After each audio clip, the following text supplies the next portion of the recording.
Battlefield 6's beta has been a roaring success. People worldwide are enjoying the epicness that's on offer, and it's led to the franchise now coming back in a really big way. But despite that, there's been problems, like always. There's from cheaters being exposed, cheat sites pressuring the community to bend the knee, and all the money that could be gained or even lost based on the outcome of Battlefield 6's performance. It's a lot to go over. And currently, as Insider Gaming reports here, Battlefield 6 has already made $600,000 in sales confirmed on Steam alone, with another 2.7 million wishlists already. Not counting taxes and whatnot or currency exchanges, the game has made about roughly $42 million in pre-order sales on Steam alone. And then once you factor in PlayStation and Xbox, I imagine that it's much higher than even that.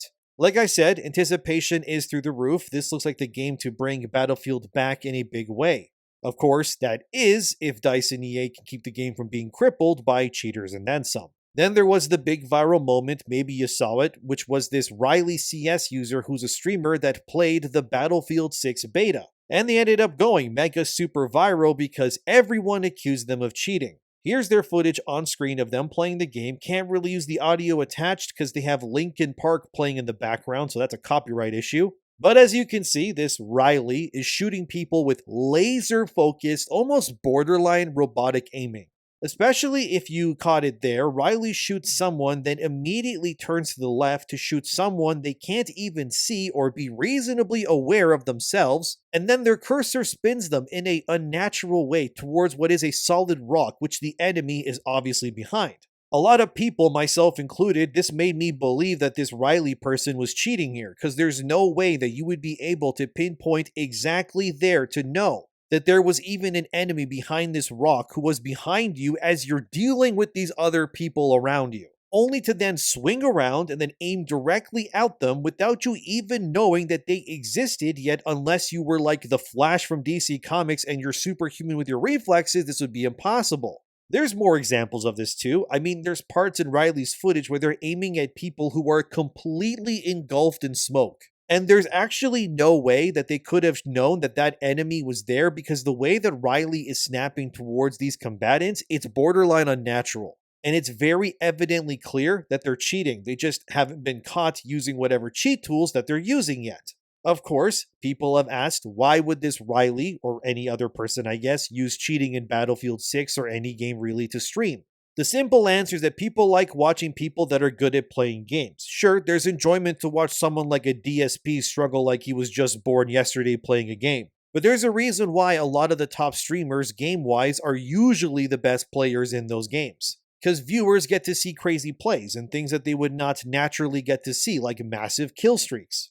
Or multiple victory royales in like a battle royale game. The other major reason why these users would be implementing cheating software is also simple. It's because it allows them to convey the idea that they are better than they actually are at the game that they're playing, which means people will obviously watch them. Because I don't know about you, but nobody would really want to watch them if they were instead spawning and then dying and then spawning again only to immediately get sniped in the head.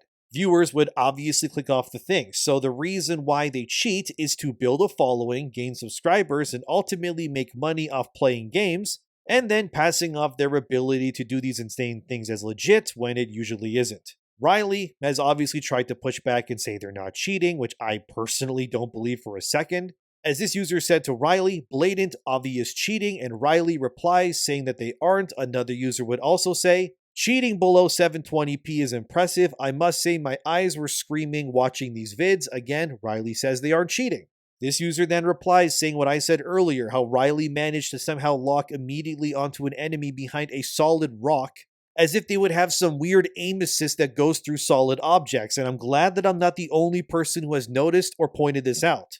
Look, obviously, as of now, nobody can technically prove that Riley has cheated, but it split the community in half, with some saying that this Riley person is legit, while a mass majority claim that they're cheating. Then you have, and this is one of the cruxes of the video, which is people defending Riley, claiming that if you believe that they're cheating, that instead you're transphobic. Great, here we go again. Yeah, in case you don't know, Riley is a trans woman. This somehow means that Riley is shielded from any and all criticism because of their identity as a human being. Which, sorry, but no, it does not work that way. I don't care what you identify as. My entire channel is full of me saying this. But being trans or gay or whatever you want to call it, it doesn't suddenly put you above others when it comes to who you are or when it comes to criticism. None of that stuff means anything anymore, especially these days. Claiming the Battlefield 6 community is somehow transphobic because they're stating that Riley is cheating. That's not what that word means. Here's one user who uses the monkeys from the latest Superman movie while saying, "If you're still posting thinking that Riley was cheating, at this point just know you look like this." Except no, not at all. That's not how this works. Or this other user who said, "Ever since I started defending Riley, I started being able to hit shots like this. Coincidence?" Wow, you got a single good clip of you playing a game that's just a few seconds long. Tell me again how this has anything to do with this person being trans again. Or this user who says, "How casual gaming community treating, how while posting gifs of people burning witches on crosses." Good lord, dude. Again, why are we pretending like just because you're trans, it suddenly means that you're not allowed to be criticized when it comes to things? Aren't we past this whole mentality already? Nobody cares what you are anymore. Being any one thing doesn't suddenly mean that you're above the criticisms of anyone else. It also doesn't mean that the Battlefield fanbase is suddenly transphobic. What it does prove is that the Battlefield fanbase is, and rightfully should be, vehemently against the concept of cheating in video games. Because this crap hurts actual legit paying customers. Look, if I were to stream myself playing Battlefield, I would be screaming half the time, while buildings are blowing up all around me and I probably would be dying aplenty. I'm not going to pretend like I'm a Battlefield savant. I'm decent at the game, but resorting to aimbotting so people will follow and give you donations, in my opinion, honestly, that is peak loser behavior. Of course, in case you didn't notice, a lot of people defending Riley are also trans themselves. It's like they form a protection barrier around each other to just bounce criticism off and use whataboutisms to deflect any legitimate claims against them. And also, if you're enjoying the video, consider liking the video, leaving a comment, and subscribing to keep up to date with stuff. But it doesn't also work that way because the world has changed now when it's come to transphobia and transgenderism and gay stuff and all this other nonsense. I'm just tired of anyone thinking they somehow live in like a protected class anymore, and therefore they're just able to do whatever they want or say whatever they want without ridicule or pushback. Even Tectone responded and said, "You are a grown man pretending to be a child cat girl. You're using aimbot in an open beta because you can't hack at as a real streamer. You will be in the unemployment line in 6 months if you're not there already." While Tectone's words are a bit harsher, there's truth in what he said. The reality is that streamers cheating is really nothing new. Neither is secular groups trying to claim that others are phobic for speaking out against them being a new concept either. But neither of these things also protect you, and if you're a streamer, trust me, as someone who does YouTube and is technically a public figure, I guess, it doesn't subtly mean that you're protected against criticism. It actually opens you up to it more, and you should be aware of this instead of trying to cry about it. People are not any form of phobic just because they're tired of what is clearly blatant cheating in their online video games, as I said in a previous Battlefield video. This cheating situation will make or break Battlefield 6's momentum as a premier AAA shooting experience going forward. As Insider Gaming showed here, at least 80% of players online have encountered cheaters according to a new study, as they stated. In a new report headlined by PlaySafe ID, it has been revealed that a staggering 80% of gamers representative per the report have come across a cheater in an online game. This has led to a whopping 42% of players considering quitting their game because of the influx of cheaters. I would consider myself in that 42% because I've been playing a staggeringly less amount of online games as time goes on, simply because of the nonsense like cheating becoming so prevalent literally everywhere. I remember playing Fortnite when there was like a glitch there where people could just keep themselves alive infinitely in the storm. So they would just sit in the storm where you can't see them and then shoot you and then win. I mean, Apex had this too when it first came out. Stuff like this just ruins the games that you play. Like, why even bother, trying, knowing that you're just going to get farmed by some catgirl streamer who is totally not cheating, guys, but is shooting you because their software alerts them to your presence. And this is a big deal because, as that same report states, from the slew of those impacted by cheaters, 55% admitted that they've either stopped or reduced how much they spend on microtransactions or in-game purchases because they don't trust the game. Absolutely, I stopped playing certain games due to cheaters, and once you start throwing in nonsense like the community claiming that you're transphobic, or something like what's happening here, it makes you not even want to start playing it even more in the first place.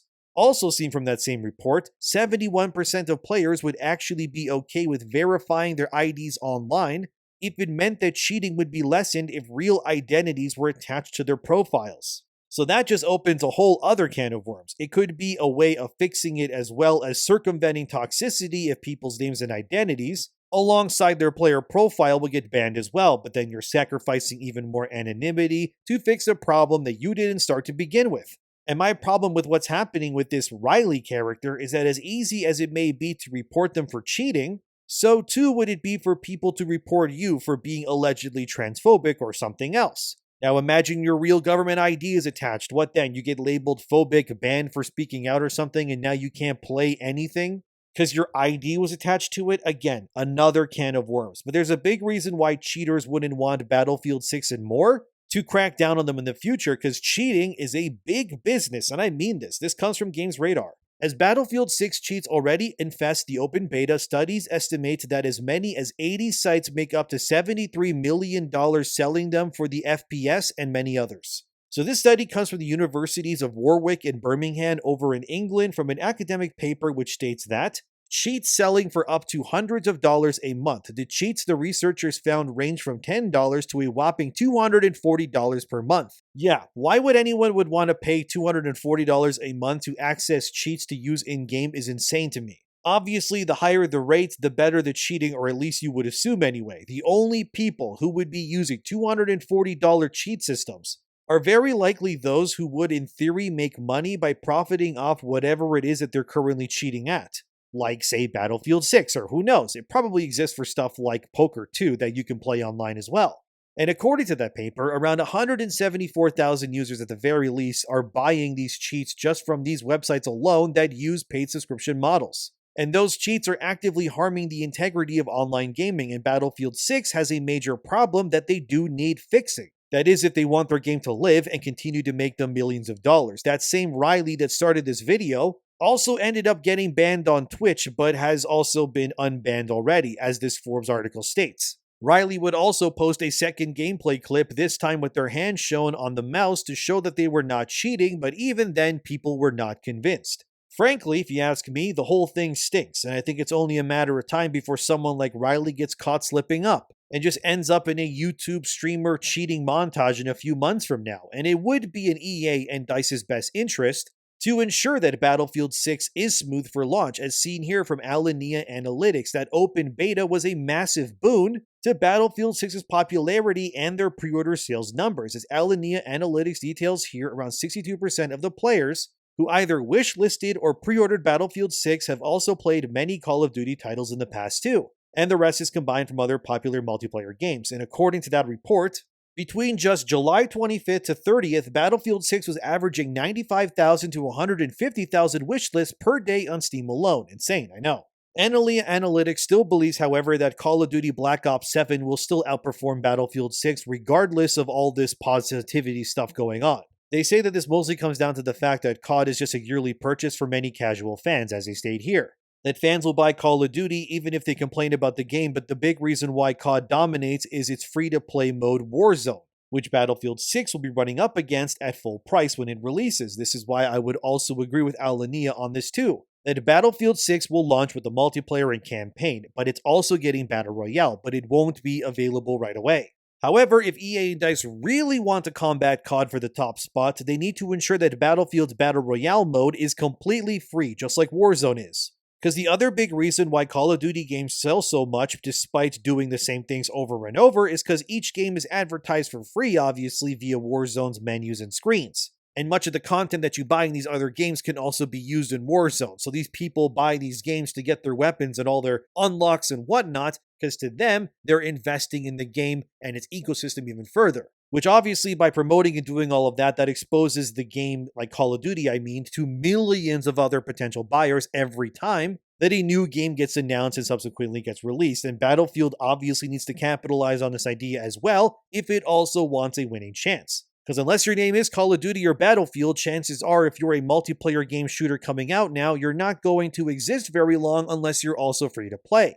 But as Rolling Stone says here, Battlefield might just be the cure to Call of Duty fatigue for FPS players. but this will ultimately come down to whether DICE is able to make a Battlefield game actually work at release, unlike the previous 2 installments which were released as buggy, agenda-ridden messes, and that's putting that lightly. As for select people calling the Battlefield community transphobic, I think it's very clear that people are just sick of this sort of nonsense in their gaming communities. And the cold reality these types need to realize is that their constant victim-shaming tactics are just not going to work anymore, especially since these groups within these communities often cry that other groups don't accept them. But I mean, when your response to any sort of criticism is to claim that the other group is some level of buzzword or want them banned even, the response that you're getting is because you're insufferable to deal with. Look, Battlefield 6 should and can be played by anyone. That being said, if you're just going to carpet bomb your detractors with annoying buzzwords, you can't really get mad if people push back because, frankly, everyone is tired of it. There was also the story from Reddit where a user showed how in order to play Battlefield 6 on PC, they were prompted by the game that they couldn't play it unless they deleted Valorant, which in case you don't know, that's another multiplayer game. The reason for this is another issue that is uniquely going to annoy PC players more in the future, which is that games like Valorant and Battlefield have their own kernel-level anti-cheat systems. In Battlefield's case, their anti-cheat is called Javelin. Valorant has their own, it's called Vanguard. Both systems need full access pretty much to your PC to ensure that nothing shady is going on. So clearly, what happened here was both games wanted access to the very heart of this user's PC to work, but only one could theoretically exist to consume the heart of the PC and not both. So in doing so, Battlefield 6 needed Valorant gone in order to work properly. Again, not really a problem for console users maybe, but on PC anyways, this could become more common in the future, and it could get annoying really fast if you need to keep deleting other multiplayer games, because they all have their own anti-cheat systems that the other game needs access to your PC to work. It's just a big headache all around, I know. But as you can see right now, Battlefield 6 is still shaping up to be one of, if not the biggest game releases of 2025. It's still going to make millions, and millions will be playing it when it drops, but if Battlefield doesn't fix its cheating problem amidst all the other things, none of that is going to mean anything if people abandon it like those studies said users do because of cheating. Those holes in the ship need to be fixed, otherwise it's just going to sink, and the more you allow these cheaters to exist, the players will just mass exodus away to other games and of course spend less money on your game instead. And to prove this before closing out the video, as seen here in just 1 month after Black Ops 6's release, Activision already lost nearly half of their player base. So how does that happen, you might think? It's cheaters, obviously. The cheating was so bad on Call of Duty Black Ops 6 that it hampered Activision's sales dramatically post-launch. They even actually ended up suing the creators of popular hacks that were being used in Call of Duty, as seen here from IGN, due to how much it was affecting their bottom line. These cheats, by the way, are called Liraware and Gamehook, and they aren't just used for aimbot, by the way. It's actually far worse than that, as IGN details here. Both hacks include a set of self-titled toxic functions, including features that let users kick other players from Activision multiplayer servers, sometimes referred to as a rage cheat, or even crash multiplayer servers entirely.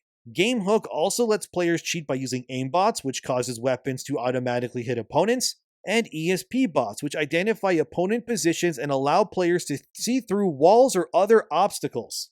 Again, this already ruined Black Ops 6, turning that game into a cheater paradise, so people left. Despite the game being the highest selling in the series, it didn't really matter in the end. So how long until this similar thing hits Battlefield 6? It's not like EA has multiple new entries in Battlefield in development that'll come out every year, at least that we know of.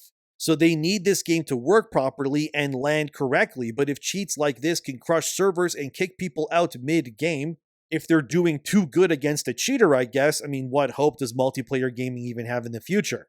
I guess time will tell, but it is important to address these things now instead of later. As for the transphobia nonsense, I think anyone trying to defend Riley by using that is a moron, and this has nothing to do with identity and everything to just do with the integrity of the game and its players instead. But what do you think? Let me know in the comments. Thank you for watching, subscribe to keep up to date, and I'll see you next time.